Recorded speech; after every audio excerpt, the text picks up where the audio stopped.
You think you know the pyramids. We all do. We see the pictures. We learn the story in school.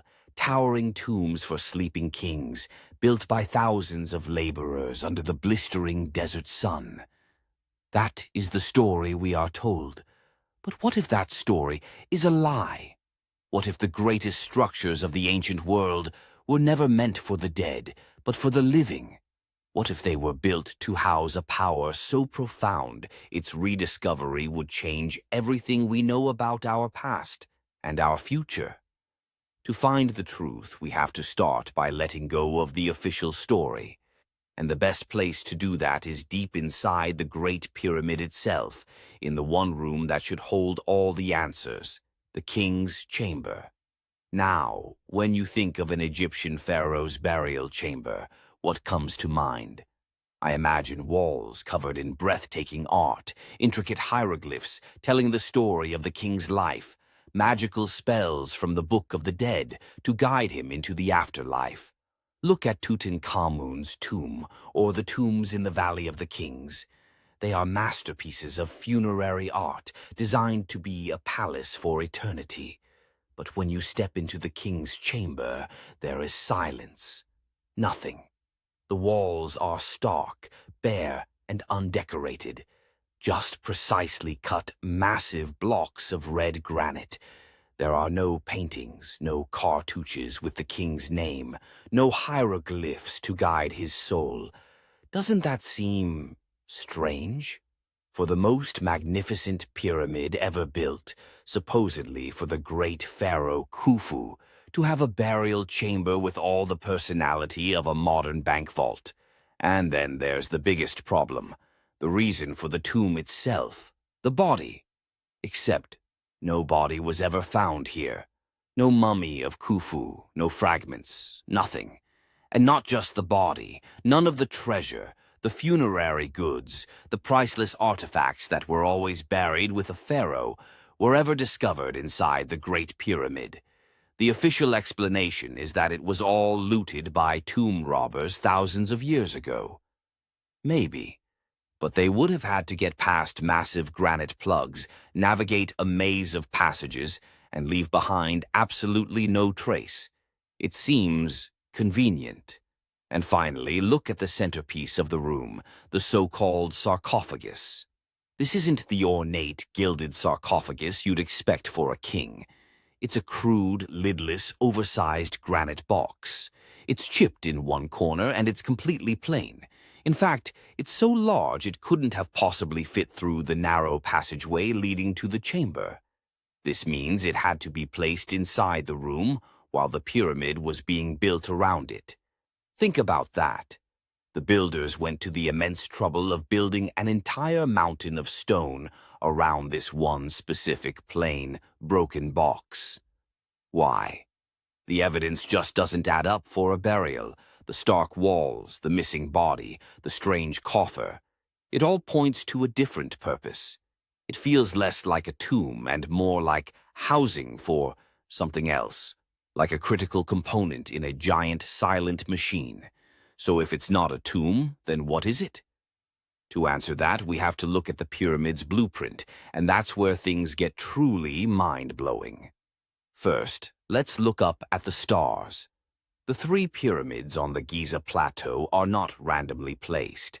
For decades, researchers have pointed out that their layout on the ground is a near-perfect mirror of the three stars in Orion's belt. But here's the twist. The alignment isn't perfect for the sky of Tuti's 500 BC, when the pyramid was supposedly built. But if you use computer software to rewind the heavens, to see the sky as it was thousands of years earlier, you find one moment of perfect alignment, 10,500 BC. That date, 8,000 years before the supposed construction, is encoded right there on the ground. It's a celestial clock marking a specific moment in deep antiquity, a time scholars call the prehistoric. What were the builders trying to tell us? Were they building a monument to a past age, a lost civilization? But the design secrets go deeper than just stargazing.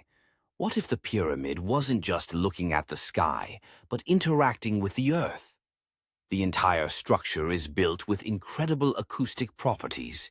It's made of two main types of stone: limestone on the outside and granite, which is rich in quartz crystal in the inner chambers. Engineers have pointed out that this specific combination of materials and the precise dimensions of the internal shafts and chambers make the Great Pyramid a massive resonance machine.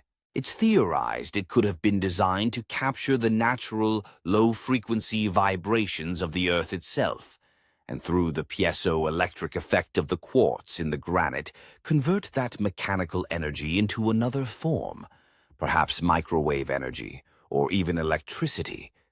A planetary power plant. The so-called air shafts in the king's chamber weren't for air. They were waveguides, precisely aimed at specific stars, perhaps to transmit that power. And if being a celestial clock and a power plant wasn't enough, the pyramid is also a library. A library encoded with the most precise mathematical constants of our planet. The numbers are right there, hidden in plain sight. For example, if you take the height of the pyramid and multiply it by 2 times pi, you get the exact measurement of its base perimeter. How did a Bronze Age culture without the wheel have such a precise knowledge of pi? It gets better. The pyramid is a scale model of the northern hemisphere of Earth, on a scale of 1 to 43,200. Its original height corresponds to the polar radius of our planet, and its perimeter corresponds to the equatorial circumference. To do this, its builders would have needed to know the precise dimensions of the Earth, a feat we only accomplished with satellite technology. So what are we left with? A structure that is supposedly a tomb, yet has no body, no treasure, and no decorations. A structure that is aligned to the stars of 10,500 BC. A structure built with the acoustic and material properties of a power station. A structure that encodes the most fundamental mathematics of our planet with a precision that should have been impossible. The official story is just the beginning. What are your theories on the true purpose of the pyramids? Was it a combination of all these ideas, or something else entirely? Share your thoughts and evidence in the comments below. If you enjoyed this journey into history's greatest secrets, subscribe and turn on notifications. The past is whispering, and we're here to listen.